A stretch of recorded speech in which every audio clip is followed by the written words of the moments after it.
on there? Guys, we back with another one. We got to talk about Jordan Poole and some of the questions he was asked today. Now, obviously, he's with the Washington Wizards now, but he was finally asked directly about the Draymond punch.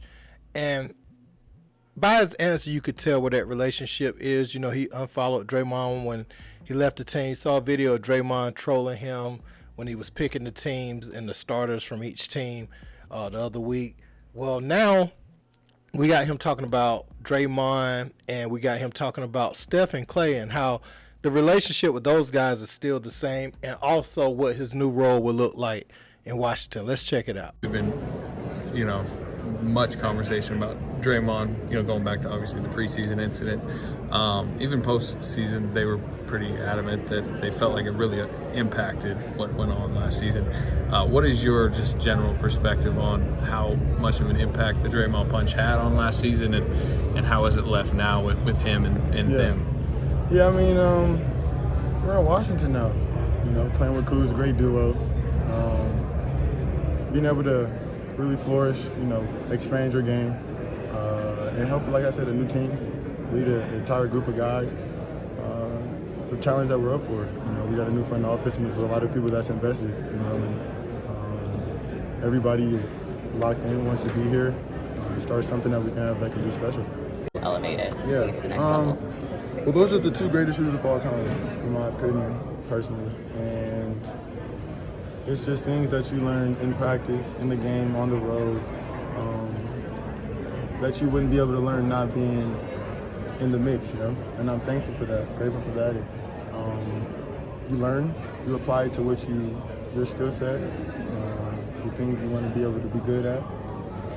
Also built a relationship to where I can ask them. I can text Steph, I can text Klay, I can call them, and just have a conversation. So that doesn't leave, that doesn't go anywhere. If anything, I just know the plays that they run, and the split actions and the high ball screens. So competitive advantage. We would be there all day to let them ask questions. So you got to get out fast sometimes. You got to mix it up. Do you feel like your career needed the opportunity to start and shoot as much as you're probably going to be able to shoot next year? Considering if you went back to the Warriors, you probably were in the same role. I think I take pride in being able to kind of not necessarily be a chameleon, but adapt to whatever situation, whatever role. I think something that was clear was my role fluctuated just a lot over the course of the time, and you find ways to just be effective and make it work, So whatever the opportunity is presented, whatever I'm needed or called to do, I feel like I've shown that I'm able to do it in any situation, whatever opportunity presents itself. And luckily, it'll be a big one over here, which is cool. And everybody should definitely be excited. Last one from me on them. How do you just feel like it was left? Like, do you feel good about how it was left with the Warriors? I mean, it's an amazing energy, and it's a great new situation we got going on right now. Cool signing back, which is dope. We're excited. The future of DC, and we got a really good group of guys, and just being able to go out there and fight night in, night out, have some fun, and electricity will be done.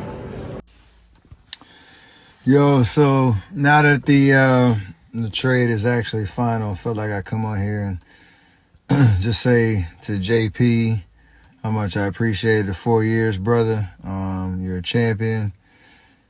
You grew up, right in front of everybody's face in terms of, that first year where it was rough and a lot of injuries, and, just trying to find your way to going to the G League and coming back and helping us finish 15-5 down the stretch of that your second year, us winning a championship your third year, and fighting to the end, this past year. So can't wait to see you blossom, big fella. Can't wait to see you shine in your own situation, and just looking forward to, competing, obviously, but being a fan of everything that you become. Good luck to you, and, CP, can't wait to rock with you, brother. It'll be different with us on the same side. Let's get it. Let's get it. Wow, man. So we got all the answers we kind of wanted from Jordan Poole. Now, obviously, he wasn't going to go in too deep on it, but he did speak about the beef briefly. And, that was going to always be a tough situation to fix. And when it became apparent that they wanted to retain Draymond Green, there had to be a separation with Jordan Poole, or you were going to have another altercation for sure, because he's a grown man. He can't live that down. It'll never be the same. They're going to occupy the same space, and the elephant in the room is going to get called out at some point, and it's going to always be volatile when they confront one another, just based off what's already transpired.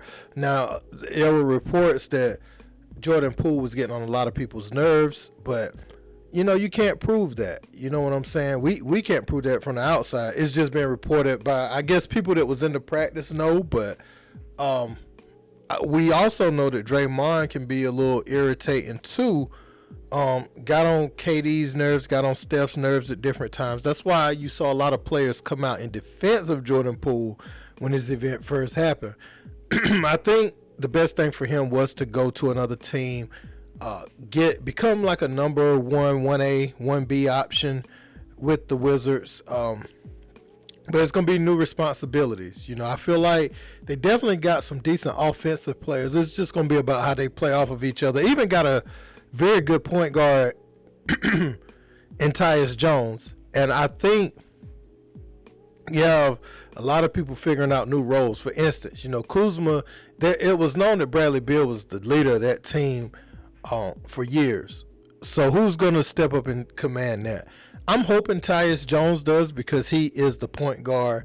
He led the league in assist to turnover ratio, and I feel like he could get guys in the right spots. And Kuzma operates like that, where with a good point guard, he could be a really good scorer and really efficient on the offensive end.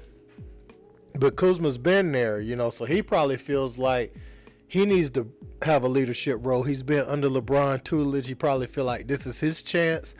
And Jordan Poole feels like, hey, this is my chance to spread my wings, show what I can do, not only as an offensive player, but as a leader. And he's been on a championship team. So you have that. You have all those dynamics right there. So who's going to step up and command the leadership role? Or are they going to share it the proper way? So I look at that, but you saw he was vague about how it ended with the Warriors. He didn't say much about that. He just said, yeah, we got Kuz coming back. He changed the subject basically because he doesn't really want to harp on that. And that tells us a lot of things. Tells us that it wasn't a smooth ending with the Warriors. This thing did not end ideally. And what we saw on the sideline in that Sacramento series, what we saw with him and Steve Kerr trading words, and what Steve Kerr would say about players not clapping when others are doing well, and some of his post-game remarks, they were aimed at Jordan Poole. Draymond Green and him, that was irreparable damage done. And I feel like it was so bad because he looked up to Draymond so much. At the same time, you got to watch that mouth or you get that chin tap. So he learned a valuable lesson there. He lived to fight another day, or play another day in his case. And so it's not really an issue. Yeah, you could pick at that for the rest of your life, but the man could go out there and play basketball. Nobody really got hurt. His ego is bruised a little bit. The world saw it, but hey, you live to play another day. You're in a new situation in Washington. You got a chance to embrace a new role and try to become an all-star in the league. The cards is there for you guys. So I think it was good for both teams. I know he'll always be tight with Steph and Klay because they look at him like a little brother. He was very instrumental during Klay's injuries last year. He'll be remembered for that by the Warriors because he stepped in and he provided some stellar play while Klay was trying to play himself back into form. But I want to know what you guys think about all this in the comments. Don't forget to like, share, and subscribe. Until next time, peace.